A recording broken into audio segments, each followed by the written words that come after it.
Hi, this is Joe Rubinstein, and you're listening to the Captain America Comic Book Fans Podcast.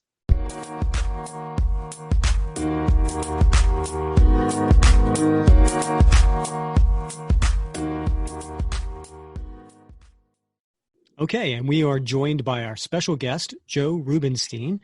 Joe is a prolific artist, mostly known for his inking in the 1970s, 80s, and 90s.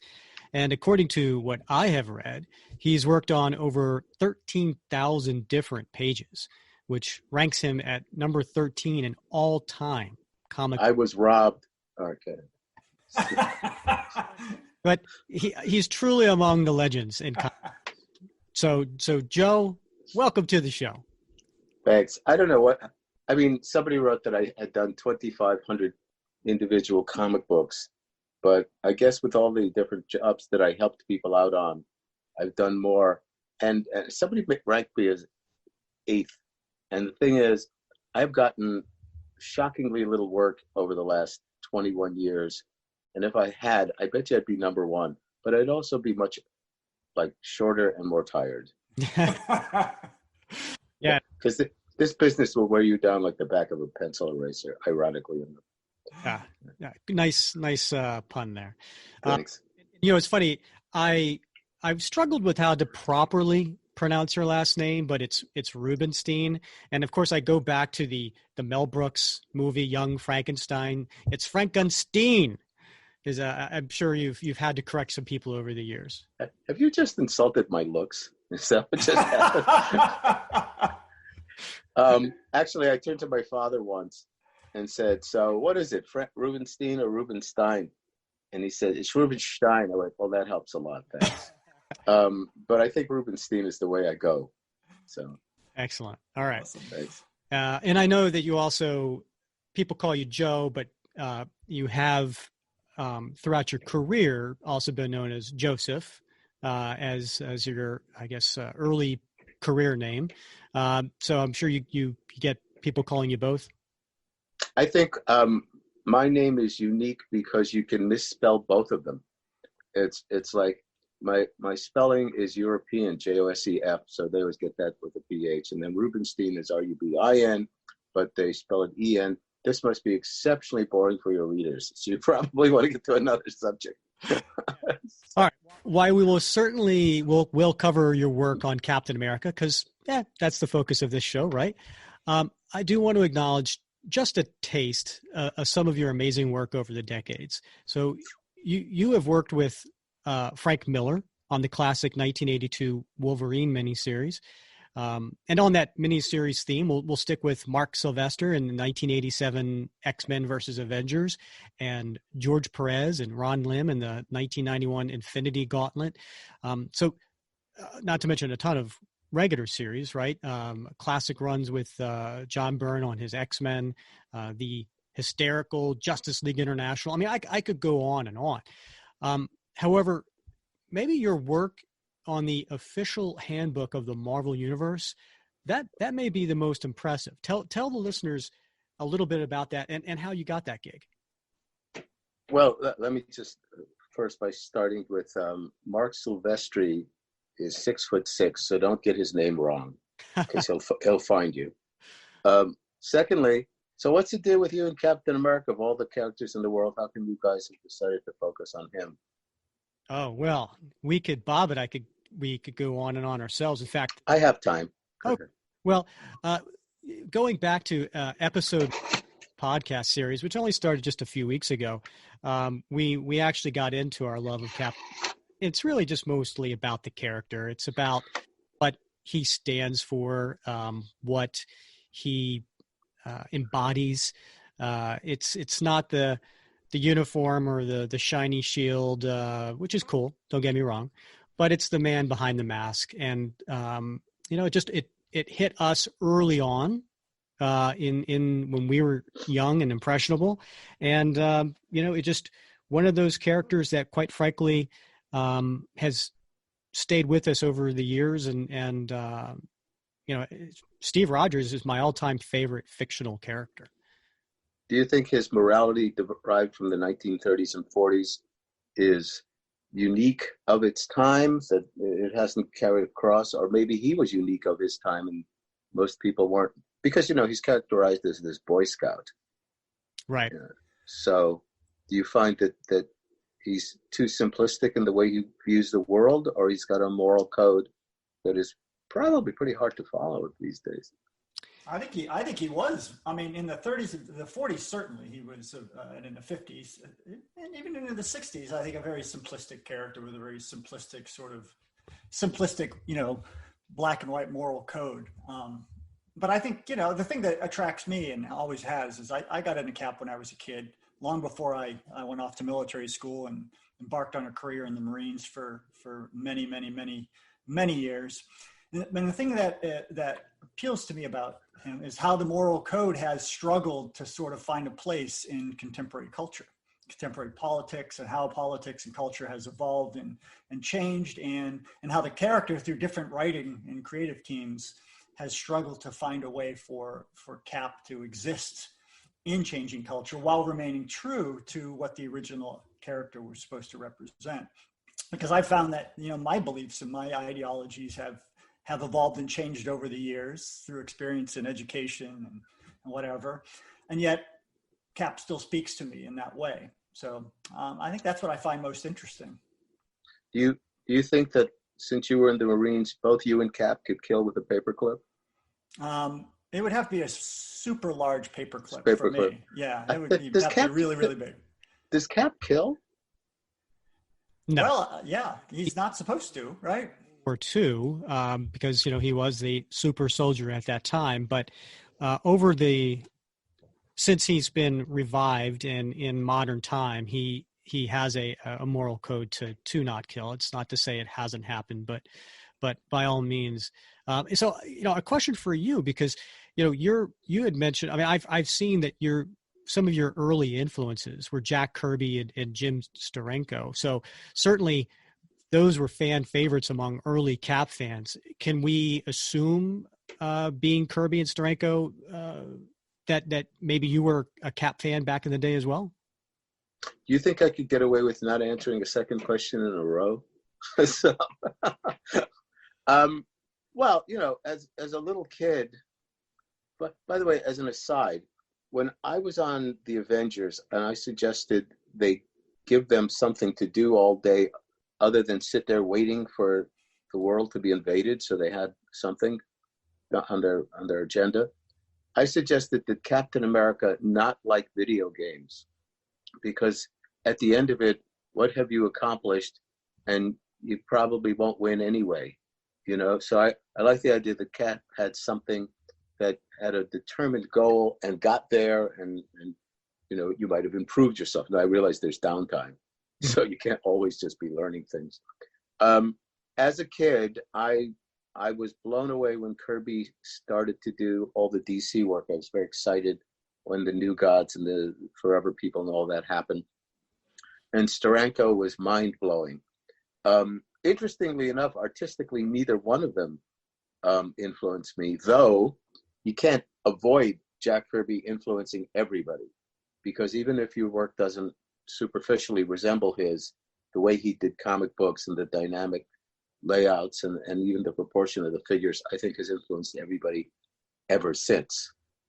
And the thing is, if you get down to it, all comic book artists are influenced by the holy trinity of Alex Raymond, Hal Foster, and Milton Caniff.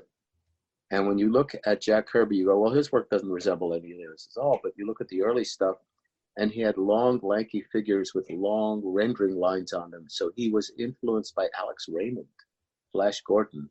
And then, of course, being the genius that he was, he just took off on his own.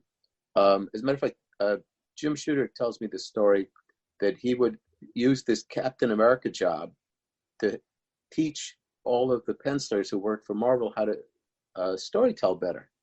And he'd say, see in this panel how Jack had him go from this panel to this position to this, that, and the other thing. And then he went to Jack and said, hey, Jack, I used this story that you drew. Is this how you do it? And he went, I don't know. I just do it. So he did not intellectualize it at all. He just sort of you know, like a great composer of music. I think he opened up the faucet and God came through. So, Yeah. you know, as far as Captain America goes, he is kind of a Boy Scout, but so what? So, you know, so he's the guy, as long as he's not obnoxious about it, you know, he just wanted the world to be a better place. And I mean, look, in the midst of today's politics, or certainly Watergate or other times like that, it's nice to have black and white. It's nice to have, that's the good guy, that's the bad guy, because sometimes recently I've noticed the bad guys became the good guys and then back to the bad guys. You know, it's sort of like situational, but you always knew what Cap was doing. So question regarding I mean, we talked a little bit about your early loves and influences. Now, you started off as a young teenager being the assistant to Neil Adams and Dick Giordano, both comic book legends. How did that come about? Well, all right, we have to go back a few years before that. My family immigrated to Israel from Israel when I was 5 years old. And since I didn't speak or read the language, my older cousin had a stack of Superman family comic books. So I guess I was enthralled by them, the color and the fact that I could understand what I was looking at. And like most little kids, I think I picked up crayons and lined notepaper, and I started to draw my own comic books. And then I wanted to be an artist, and I wanted to enter that world. And I'll bring up another character. I think Spider-Man is the greatest comic book character ever, because he's this sensitive kid with glasses who just wishes he were stronger and more popular. And if he only had superpowers and big muscles, all the girls would like him and all the boys would want to be his friends. And he got all that stuff and nothing happened. It didn't work out well for him at all. So when you're a little kid, you want to be popular. And you know, the only superpower I might achieve was learn to draw better. So I went to the Art Students League of New York, where I lived when I was 11 years old. And then when I was 13, I went to my first comic book convention, which luckily for me, my father brought me to at my begging. And I wanted to really draw what's exactly in front of me. That seemed like the goal in life, to draw exactly your reality. And the guy, as much as Steranko was mind-blowing, the guy who looked like he was doing that to me was Neil Adams.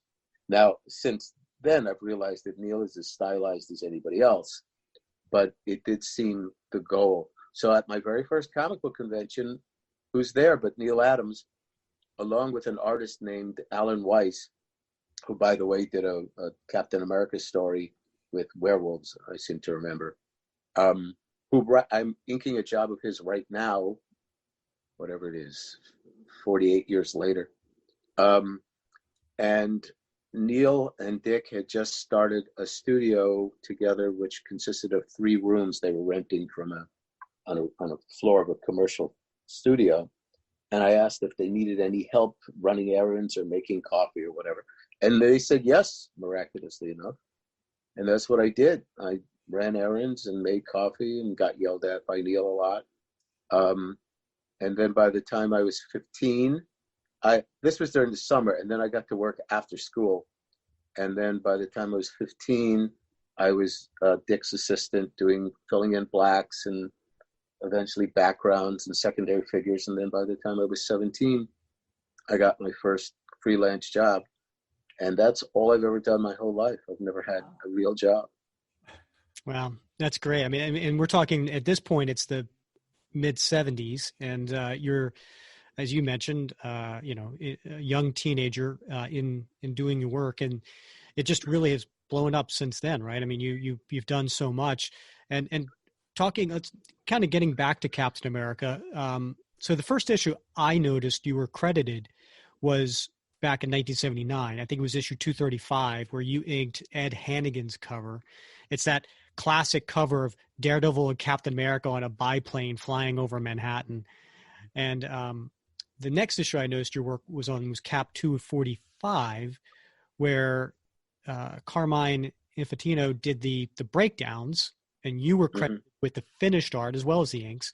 Tell the listeners, what's the difference between inking and finishing a penciler's layouts? Well, first, they probably should know what inking even is, because I recently said to somebody, I'm a comic book inker, and of course, everybody seems to think that means the colors. So somebody takes a blank sheet of paper, and with a graphite pencil, they draw the pictures in. That's the penciler.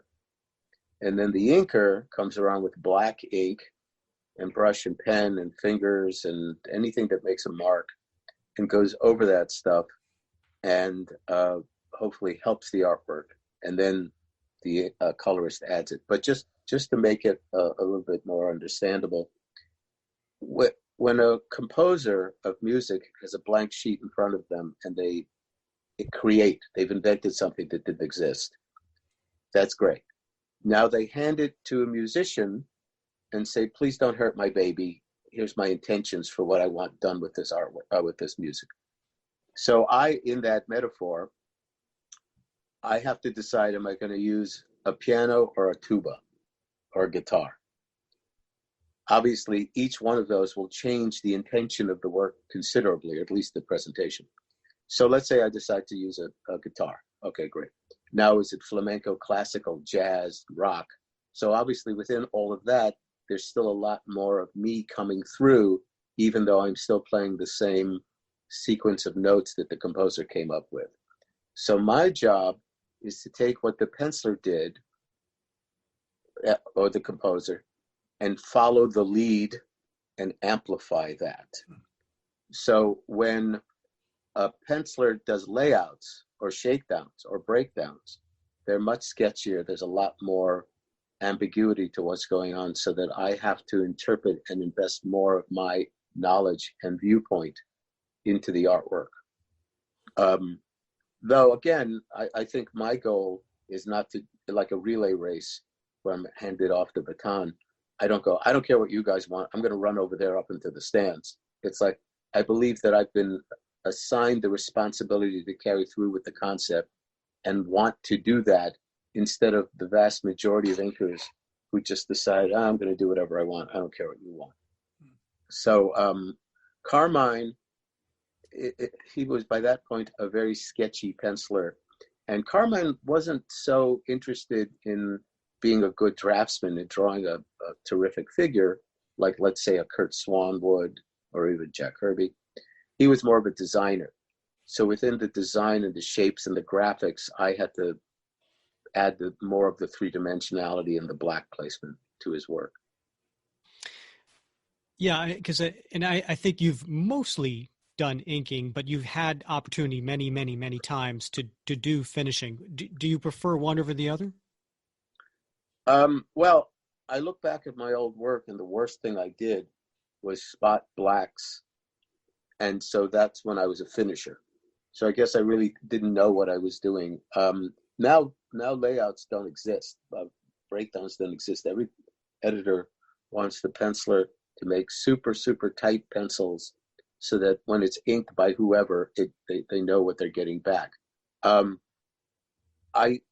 don't especially like inking somebody like Arthur Adams, who I got his first job, as a matter of fact, because there's very little room to do much in.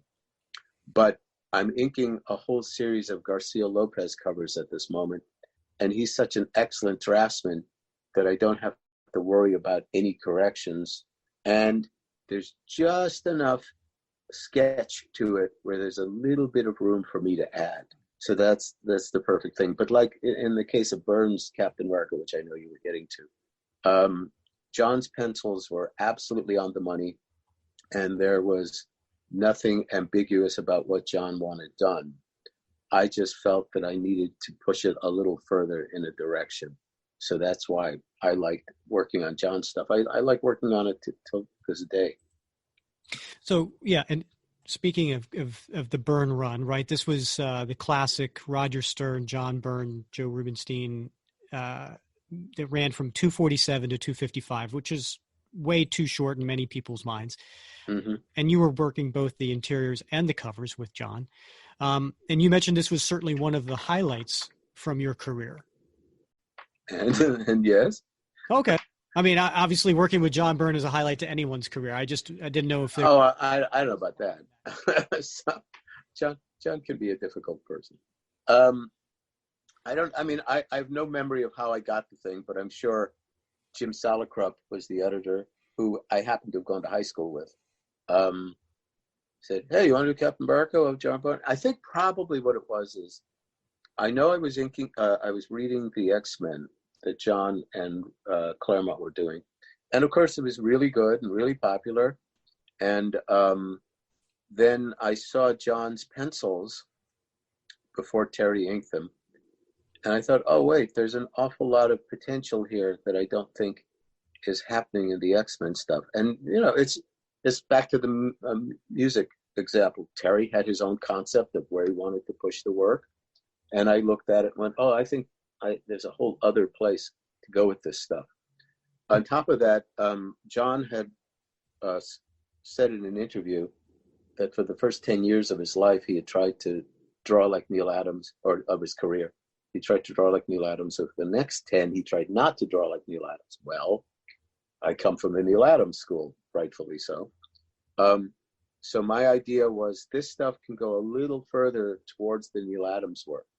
And I very much enjoy the artists that Neil was influenced by.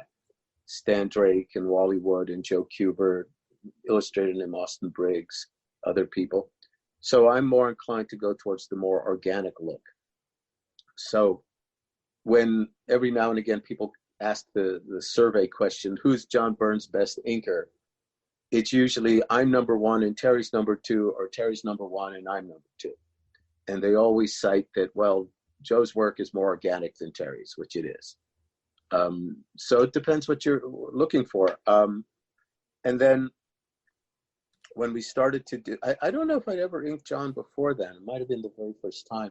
And then when the covers started happening, I resolved that I would make them as special as I could within whatever limitations John presented me with. So for instance, there's a cover where Captain America, it's the Baron Blood issue. So it's meant to have a gothic horror feeling to it. So John just drew a cover and it was going to be inked. Well, what I did was I went over the whole cover with watered down indie ink, so you get grays. And then I inked the whole cover with gray. And of course I got all this okayed before I did it because it was going to cost Marvel a little bit more money. And then what happens is I don't know how this technically works. It's shot through a filter so that it gets this sort of scratchy, crosshatchy feeling to it. And then it was colored, and not exceptionally well. But my idea was just to give it a different look than a straight old comic book cover. And then the next cover with Baron Blood, where Cap is fighting him, there's a series of tall windows behind him, which I think were sort of trying to be symbolic of a church, maybe. And instead of just sticking a black line around them, I made it so that the windows were just color outlines so that they sat back. It's not a tremendous innovative accomplishment, but it was just another layer that I wanted, since I was on this series, to make it as special as I could. And of course, Roger was writing beautiful stuff. John was, I think, at the height of his penciling skills. They were collaborating. John's an idea guy. Roger certainly is too, and they put it together. And I wanted it to be a special series for everybody involved. And by the way, comic books several years later wound up paying royalties to the creators. And some people were making tremendous amounts of money, like Jim Lee on the X-Men and whatever. But when we were doing Captain America, there was no royalties. The reason to do your best work is to do your best work, because if you're going to spend the vast majority of your life sitting alone in a room, which God knows I do, I'd like to have something to point to at the end of the day that I'm not ashamed of, and hopefully they'll think good enough to give me the next job. I mean, you've got a huge body of work. Is there anything that kind of stands out as maybe the most challenging assignment that you've ever taken on? Well, it might have been the Wolverine series with Miller, because those were layouts, come to think of it. And there was a lot of ambiguity in what Frank was putting down, and I had to keep asking, what did you want here and what did you want there? And if you look at Daredevil done at the exact same time as the Wolverine miniseries, they look considerably different, even though both Klaus Janson and I were trained by Dick. Klaus was given full pencils by Frank Miller, and I was given layouts. So I did a lot more of me in it. Though, while I think the Wolverine stuff, in retrospect, looks fine, Klaus over Daredevil with Frank is perfect. So I was disappointed in myself because I didn't think Wolverine looked as good as Daredevil did. But 25 years later, forgetting what I wanted to happen, I looked at what did happen. I thought it was pretty good. Yeah. So the other thing that, just getting back to that issue 245 we mentioned before that you did with Carmine, you actually had done the cover as well with Frank Miller. Right. It was the Night of the Nazi Hunter, which is this classic cover of Cap busting in on an elderly woman who's about to shoot a tied-up man, presumably a Nazi. And you also did the cover with Frank Miller to Cap 255, which was the anniversary issue in 1981. Did this work with Frank lead to you being asked to join him on Wolverine? Like, how did that come about? I don't think so. But I mean, I suppose if Frank didn't like what I did on his work, what happened was Frank and I are only, I think, like 6 months or a year apart in age. And he was this skinny, starving kid living in Manhattan who had relocated from Vermont. And I was living with my parents. So since I wasn't paying rent, I had money. I mean, relatively speaking. And so when Frank would show up, occasionally I would buy him lunch because he was starving.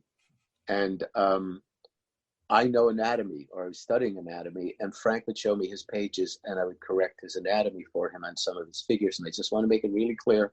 I didn't draw any figures. I take no credit for Frank Miller's career. He would just have me like fix arms or something. So I guess when Frank got Daredevil, he trusted me enough based on our friendship and the other covers, possibly that Captain America, where he allowed me to do his first cover. And then when I did my first issue of Daredevil, Klaus inked my first issue, so we kind of flipped it around. But the way I got Wolverine was, in those days, everybody had to live in the New York City tri-state area because there was no FedEx and there was no internet. So you'd deliver your pages by hand, and then you'd meet each other, hang around the offices, or go to the Christmas party or whatever. And so I don't know why I was hanging around the offices that day, but Frank walked up to me and said, "Hey, we're doing this mini series on Wolverine. You want to ink it?" I went, "Yeah, okay." Who knew? Yeah. I mean, it's a job. You do it. It's a job. You turn to the people who did Gone with the Wind or The Godfather and say, "What was it like?" It says, "It's a job. We did it. They asked us to do it. They paid us. We did it. We went home." And as I mentioned earlier, you do it because you want to have some pride in your work, and you do it because you want to get employed again. But I had no idea that it was going to get legs and that I was going to be associated with him, which I'm grateful for the rest of my life. Same thing with Starlin on the Avengers annual and Thanos and all that. He was a character. We did the comic book. It was over. It says, maybe they'll make a movie out of this 40 years from now. They'll make $2 billion. We can only hope, Right. So.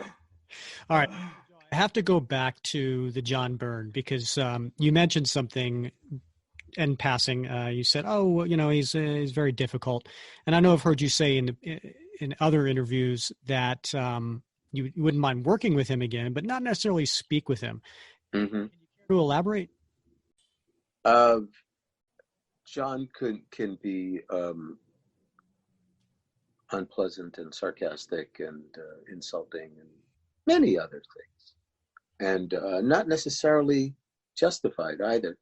And after a certain point, I just went, well, I don't see a good reason to talk to this guy again, but I'll gladly ink his work, and there are people who are very, very good artists, really great artists like Gil Kane, who we hated each other, and I'm fine with hating him.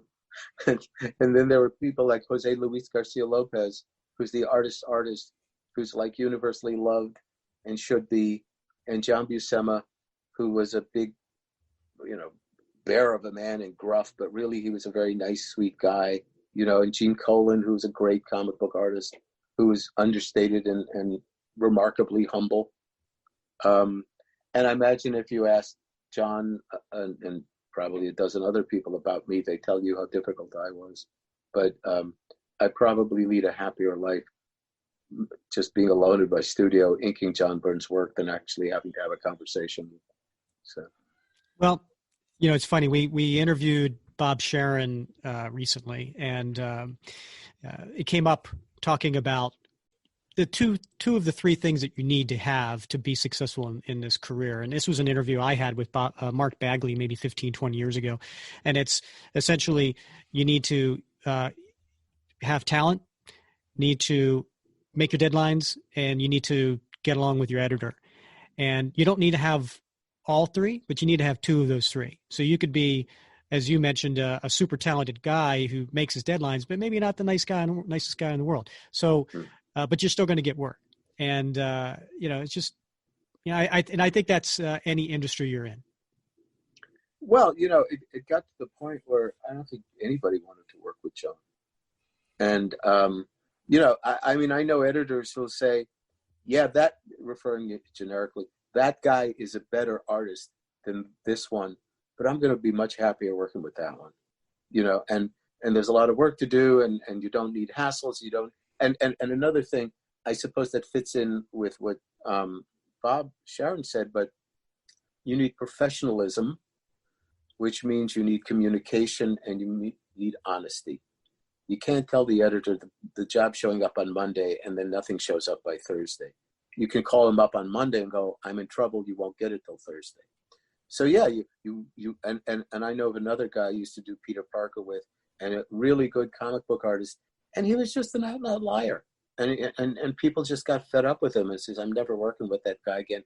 And the thing is, sure, there are people like Gil Kane and Gene Colan and John Buscema and Jack Kirby that you always want to work with. But if it gets to the point, and I'm not referring necessarily to those guys who the work never shows up, they're alcoholics, they're drug addicts, they're liars, they're gambleholics.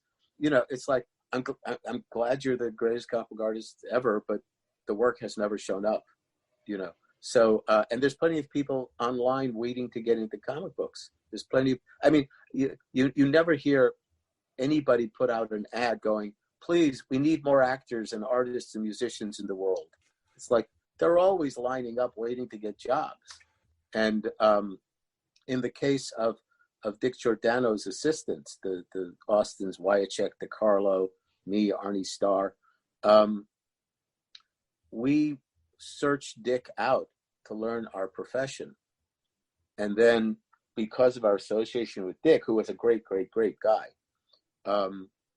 we were given our chance to prove ourselves. But once you're given the chance, it's like Joe Kubert once said, he said, your first job's not your hardest job to get, it's your second job. We'll be right back after this pause. So Joe, I have to ask you, going back to that John Byrne run, there were 6 pages that for Captain America 256 that were never published. Mm-hmm. So what happened with this story, and why was this never published? I've heard conflicting stories about it, that either Shooter wouldn't allow multiple storylines and John and Roger quit over it, or Shooter has another story, or Roger Stern was Jim Salicrup's editor when Jim got into the business. Salicrup was Stern's assistant. So I think when Salicrup became Roger's boss, Roger didn't kind of like it much, and that might have been part of the factor into it. Mm-hmm. But all I know is, and by the way, that Captain America, that's the all pencil issue, it's not all pencil. Again, because I wanted the series to be special, they made photostats from the pencils and they were sitting there and they reproduced from it.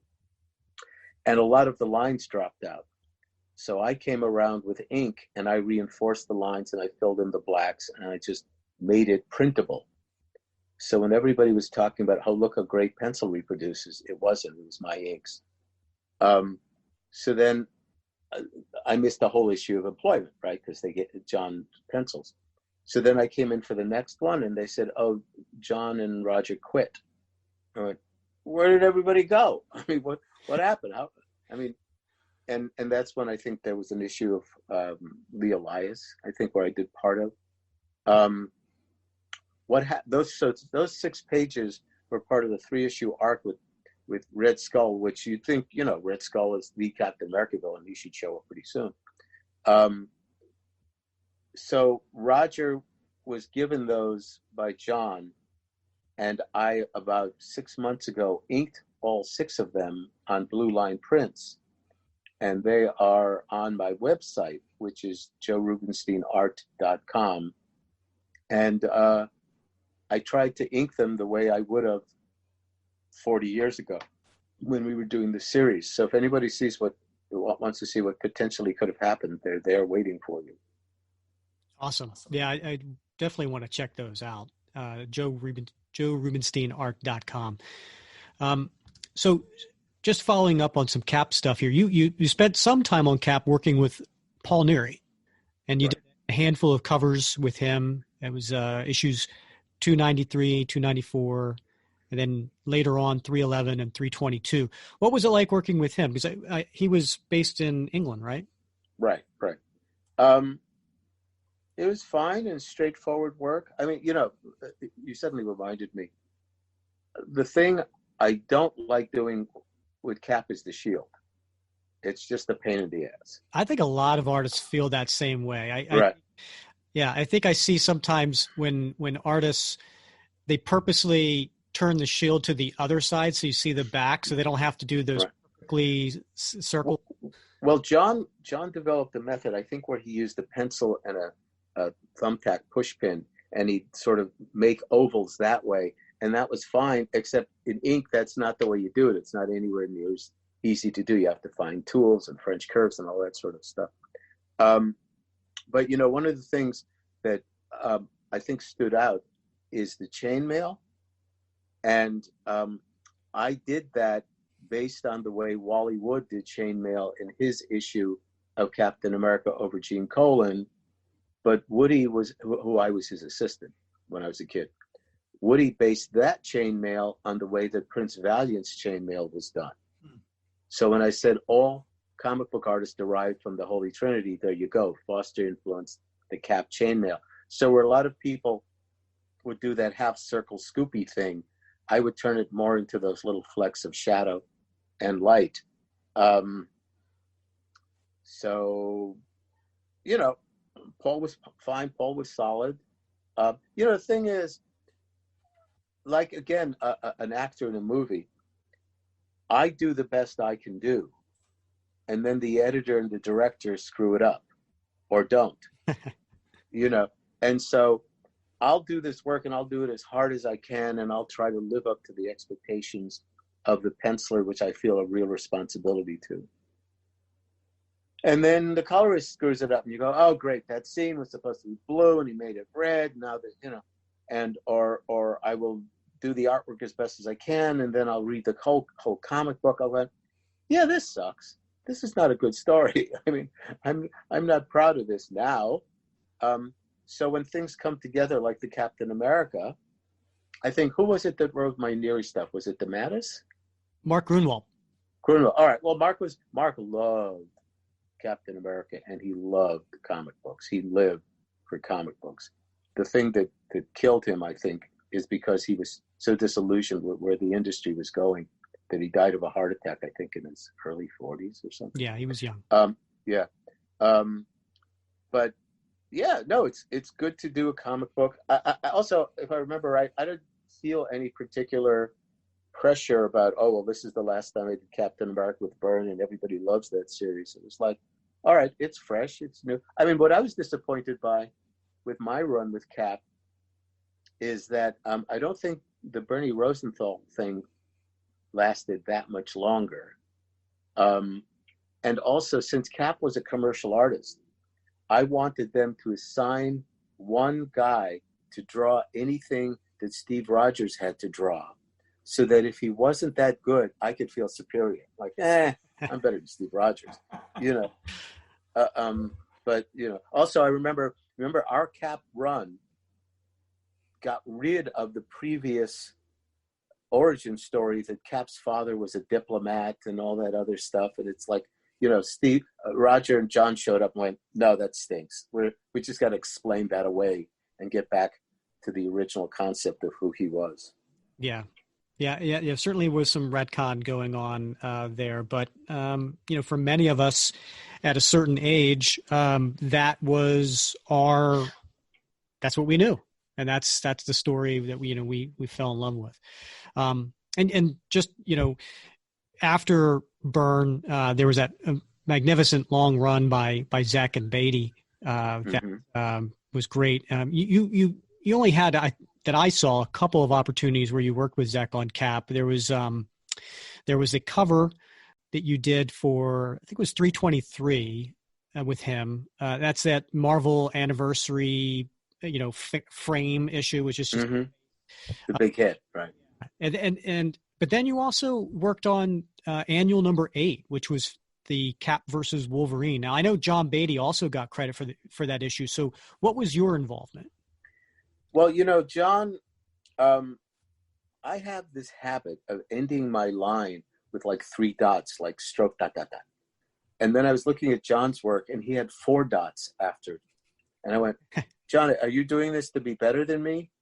And he went, "Yeah." I went, "Okay." So John was influenced by my work.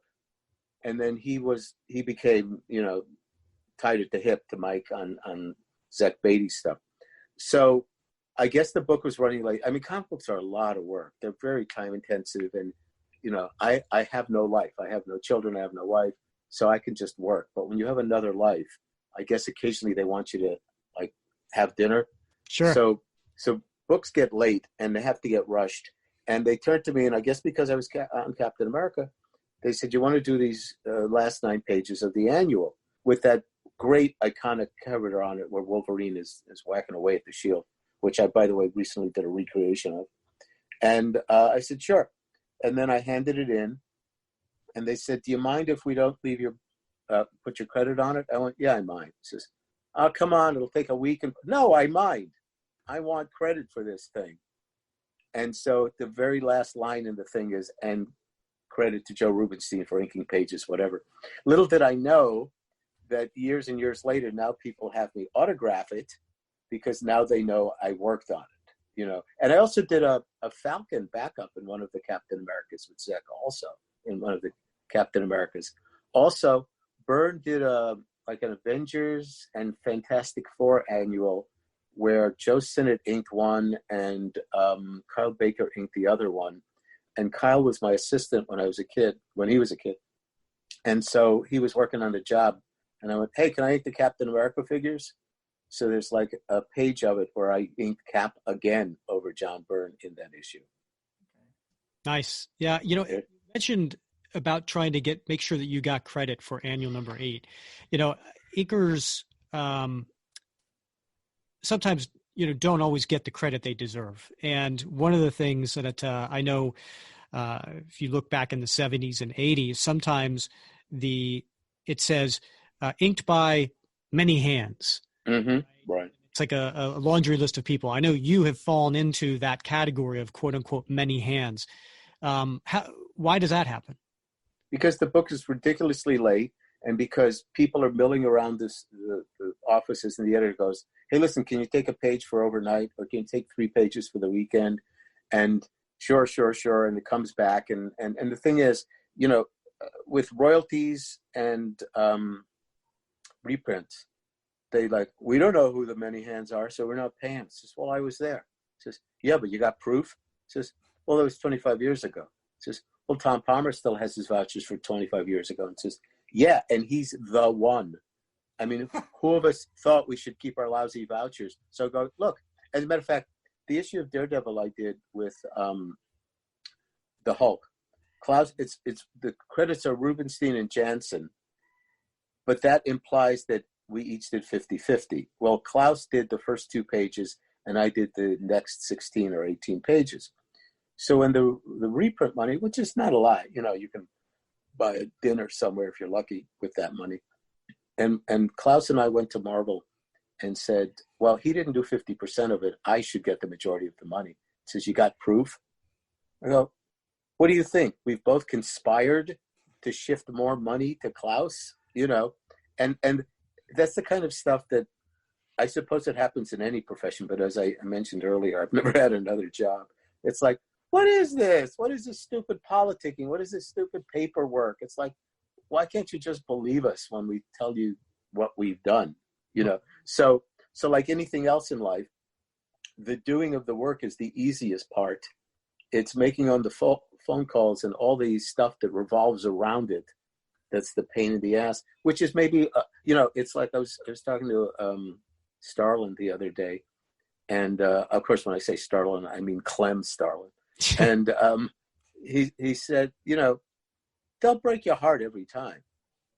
And they will, because like I mentioned, you want the comic book to be good. You want the writing to be good and the penciling to be good and the inking, the coloring. And then it comes out and they found just a way to break your heart every time, and it's not so much that people don't care and people don't love their jobs.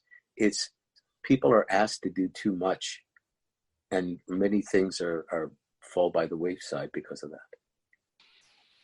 Well, for someone who's worked on 13,000 different pages in his career, I was robbed. I want to emphasize that. like I used to help Brett Breeding meet his deadlines. Nobody knows about those pages, but that's okay. All right.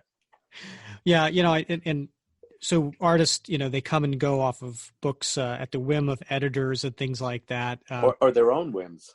Yeah. So what happened with the Adventures of Captain America miniseries, right? Kevin Maguire was the artist. You had worked with him, right, few years previously on the Justice League International, which was classic storyline, hysterical and one of my favorites. And Kevin Maguire, by all means, is one of my all-time favorite artists. He's just a master of facial expressions.